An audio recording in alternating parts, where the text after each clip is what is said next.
জাতীয় শ্রমিক লীগ যশোর জেলা শাখা ত্রিবার্ষিক সম্মেলন উপলক্ষে আজকে সভাপতি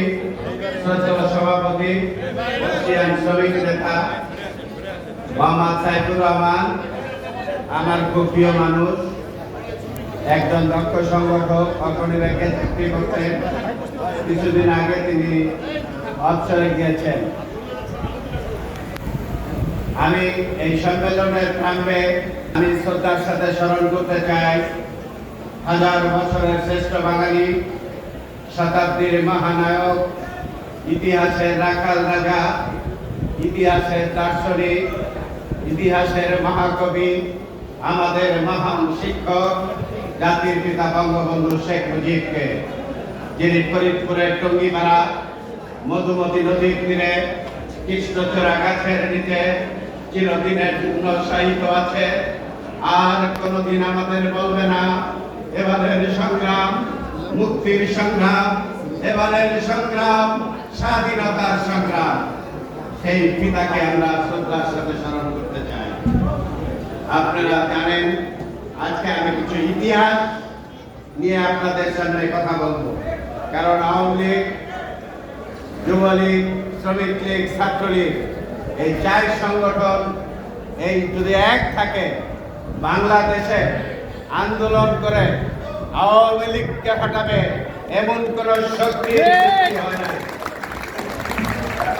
আজকে বঙ্গবন্ধু 1949-এর 23শে মে আওয়ামী লীগের প্রতিষ্ঠা করেন, আওয়ামী লীগ প্রতিষ্ঠা করেন। কিন্তু আওয়ামী লীগ প্রতিষ্ঠা করার আগে জাতির পিতা বঙ্গবন্ধু তিনি উপলব্ধি করেছিলেন যে আমাকে যদি ছাত্র শ্রমিক জনতাকে ঐক্যবদ্ধ করতে হয়, আমাকে ছাত্রলীগকে ঐক্যবদ্ধ করতে হবে। তিনি 1948-এর 4 জানুয়ারি ছাত্রলীগের প্রতিষ্ঠা করেছিলেন এবং 1969-এ জাতির পিতা বঙ্গবন্ধু শেখ মুজিব তিনি এই জাতীয় শ্রমিক লীগকে প্রতিষ্ঠা করেছেন। বঙ্গবন্ধু ঢাকা বিশ্ববিদ্যালয়ের 2য় বর্ষের ছাত্র ছিলেন। বঙ্গবন্ধু যখন ঢাকা বিশ্ববিদ্যালয়ের 2য় বর্ষের ছাত্র আইন বিভাগে, তখন 3য় এবং 4র্থ শ্রেণীর কর্মচারীরা আন্দোলন শুরু করে। সেই আন্দোলনে বঙ্গবন্ধু সহ ঢাকা বিশ্ববিদ্যালয়ের তৎকালীন শিক্ষানবিশ অনেকেই একমত সহমত পোষণ করেন। কিন্তু ঢাকা বিশ্ববিদ্যালয় কর্তৃপক্ষ বঙ্গবন্ধু সহ তার সাথে যারা আন্দোলনে সহমত পোষণ করেছেন তাদেরকে ঢাকা বিশ্ববিদ্যালয় থেকে বহিষ্কার করেন এবং 14 টাকা জরিমানা করেন। বঙ্গবন্ধুর সাথে যে সকল সহকর্মী সেদিনকে আন্দোলনে ছিল, তারা মুচলেকা দিয়ে ঢাকা বিশ্ববিদ্যালয় আবার ছাত্রত্ব নেন। কিন্তু বঙ্গবন্ধু বলেছিলেন, আমি সত্যের পক্ষে আন্দোলন করছি, শ্রমিকের আন্দোলন সঠিক আন্দোলন, আমি আত্মসমর্পণ করব না। তার মানে বঙ্গবন্ধু একজন শ্রমিক প্রেমিক জাতির পিতা ছিলেন। সেই কারণে এই ইতিহাস আপনাদের জানা দরকার। আজকে বঙ্গবন্ধুর জন্ম হয়েছে বলে আমরা লাল সবুজ পতাকা পেয়েছি, বঙ্গবন্ধুর জন্ম হয়েছে বলে আমরা একটা মানচিত্র পেয়েছি, বঙ্গবন্ধুর জন্ম হয়েছে বলে আমরা আজকে বাংলাদেশ নামে একটি দেশ পেয়েছি। আজকে সুন্দরবন থেকে বান্দরবন, টেকনাফ থেকে তেতুলিয়া, রূপসা থেকে উতুলিয়া, এই যে বাংলাদেশ, এই বাংলাদেশের স্রষ্টা হলো জাতির পিতা বঙ্গবন্ধু শেখ মুজিব।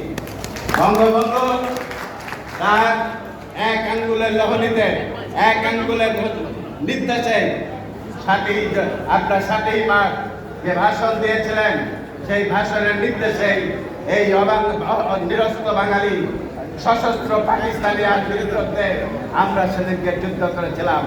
মায়ের কাছ থেকে বিদায় নিয়েছিলাম, বলেছিলাম, মা আর কোনোদিন হয়তো আমার চেহারা দেখবে না, আমি চলে গেলাম, আমি তোমার এই দেশের জন্য জীবন দিলে আমার জন্য কান্না করবা না, শুধু নামাজ পড়ে আমার জন্য দোয়া করবা। আজকে আমার জীবন এক্সটেনশন জীবন, আজকে আমার জীবন একটা, আমি 71-এ মারা যেতে পারতাম, যুদ্ধ করতে গিয়ে পাশের লোক মারা গিয়েছে, বাম পাশের লোক মারা গিয়েছে, আমি জীবিত আছি। তাই আমি বলতে চাই, বঙ্গবন্ধুর জন্ম হয়েছিল বলেই আজকে সেনাবাহিনীর প্রধান, বাঙালি। আজকে বঙ্গবন্ধুর জন্ম হয়েছিল বলে বিডিআরের প্রধান তিনি বাঙালি। বঙ্গবন্ধুর জন্ম হয়েছিল বলে আজকে পুলিশের আইজি তিনি বাঙালি। বঙ্গবন্ধুর জন্ম হয়েছিল বলে আজকে আনসার বিডিবির প্রধান বাঙালি। আজকে বঙ্গবন্ধুর জন্ম হয়েছিল বলে সচিব, আপনার এডিশনাল সেক্রেটারি, আপনার joint secretary, deputy secretary, assistant secretary, আপনার ডিসি, এসপি, ওসি সকলে বাঙালি। সেটা কিন্তু আমরা পাকিস্তান আমলে পাই নাই। সেক্টর কর্পোরেশনের চেয়ারম্যান, সেক্টর কর্পোরেশনের সিও, এমপি তারা আজকে বাঙালি। আজকে বঙ্গবন্ধুর সৃষ্টি হয়েছিল বলেই আজকে সাহিত্য ত্যাগের জন্ম হয়েছে। বঙ্গবন্ধু সৃষ্টি হয়েছিল বলেই শহীদুল ইসলাম মিলনের সৃষ্টি হয়েছে। আজকে জিনিসগুলো আজকে আমাদেরকে বুঝতে হবে। বঙ্গবন্ধু আজকে জন্ম হয়েছে বলেই আজকে আমি এখানে বিশেষ অতিথি হিসাবে আপনাদের জেলা আওয়ামী লীগের যিনি সভাপতি, জাতির শ্রেষ্ঠ সন্তান, বীর মুক্তিযোদ্ধা জনাব শহীদুল ইসলাম মিলন, যিনি আজকে সবার বিশেষ অতিথি।